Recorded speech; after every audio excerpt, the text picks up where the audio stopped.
चलो बच्चों ये प्रश्न को देखते हैं। तो प्रश्न में दे रखा है सामान्य अभिक्रिया A plus B plus C plus D के लिए अभिक्रिया तथा साम्य स्थिरांक के मध्य निम्न में से कौन सा संबंध सही नहीं है। यहाँ चार विकल्प दे रखा है ए बी सी तथा डी। आइए मुख्य अवधारणा की चर्चा करते हैं। मुख्य अवधारणा, तो प्रश्न में हमें एक अभिक्रिया दे रखा है। ये हमें क्या दे रखा है, ए प्लस बी और ये हमारा क्या बना ले रहा है, सी प्लस डी। तो इस अभिक्रिया के लिए साम्य स्थिरांक के मध्य निम्न में से कौन सा संबंध सही नहीं है, ये हमें बताना है। तो यहाँ इसका अगर हम केसी निकाले, साम्य स्थिरांक यानी कि केसी, तो ये हमारा क्या हो जाएगा, तो केसी हमारा क्या होता है, उत्पाद की सांद्रता बटे में अभिकारक की सांद्रता। तो यहाँ पे हमारा क्या हो जाएगा, उत्पाद हमें क्या दे रखा है सी, तो सी की सांद्रता पे सी, डी की सांद्रता डी बटे में क्या आ जाएगा, अभिकारक यानी कि ये हमारा आ जाएगा ए की घात ए बी की घात बी। पहला हमें अभिक्रिया दे रखा है, इसके लिए हमें केसी दे रखा है। तो यहाँ पे अगर हम देखें तो इस अभिक्रिया के लिए केसी हम ऐसे निकालते हैं, यानी कि जो ये हमें दे रखा है इसमें संबंध ये हमारा सही है, इसलिए ये विकल्प हमारा गलत होगा। तो बी क्या दे रखा है, सी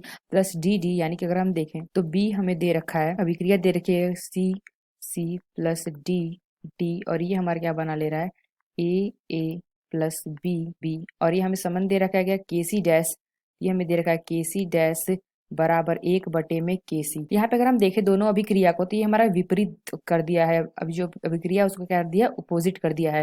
यानी कि अगर हम केसी निकालेंगे तो केसी डैश हमारा क्या आएगा, केसी डैश भी हमारा आ जाएगा, उत्पाद हमारा इसमें क्या हो जाएगा, ए की घात ए और ये हमारा क्या हो जाएगा, बी की घात बी बटे में क्या हो जाएगा, सी का सी और यहाँ पे आ जाएगा डी का डी। तो यहाँ पे अगर हम देखें तो जो हमारा सी डैश है, केसी डैश, ये हमारा क्या होता है, व्युत्क्रमानुपाती हो जाएगा। अगर हम दोनों को देखें केसी और केसी डैश, तो ये हमारा क्या व्युत्क्रमानुपाती है। यानी कि ये जो संबंध दे रखा है केसी डैश बराबर 1 बटे में केसी, यानी कि व्युत्क्रमानुपाती 1 बटे में सी केसी, यह विकल्प हमारा सही है। यानी कि जो कथन दे रखा है ये कथन हमारा सही है, इसलिए यह विकल्प हमारा गलत होगा। तो यहाँ पे अगर हम सी के देखें तो सी हमें क्या दे रखा है, तो सी हमें जो अभिक्रिया दे रखा है ये हमें दे रखा है N A plus N B और ये हमारा क्या बना ले रहा है, ये हमारा बना ले रहा है N C plus N D. तो यहाँ से अगर हम केसी निकालें, केसी डैश डैश, तो ये हमारा क्या आ जाएगा, सी की सांद्रता एन सी और डी की सांद्रता एन डी बटे में हमारा क्या हो जाएगा, बटे में हमारा हो जाएगा ए, तो एन ए की सांद्रता डी एन डी। तो यहाँ से अगर हम केसी डैश डैश निकालें तो ये हमारा क्या आ जाएगा, केसी डैश डैश। तो यहाँ पे हम क्या कह सकते हैं, केसी का हम एन कर देंगे। यहाँ पे जो हमारा केसी निकल के आया था, तो इसको अगर हम एन कर देते हैं तो यहाँ पे हमारी वही आ जाएगी केसी, यानी कि साम्य स्थिरांक। यानी कि हम क्या कह सकते हैं, जो हमारा सी दे रखा है ये भी हमारा सही है, इसलिए यह विकल्प भी हमारा गलत होगा। तो डी क्या दे रखा है, तो डी हमें जो अभिक्रिया दे रखी है ए बी और ये हमारा क्या बना ले रहा है, सी प्लस डी। तो यहाँ पे क्या दे रखा है, केसी बराबर केपी।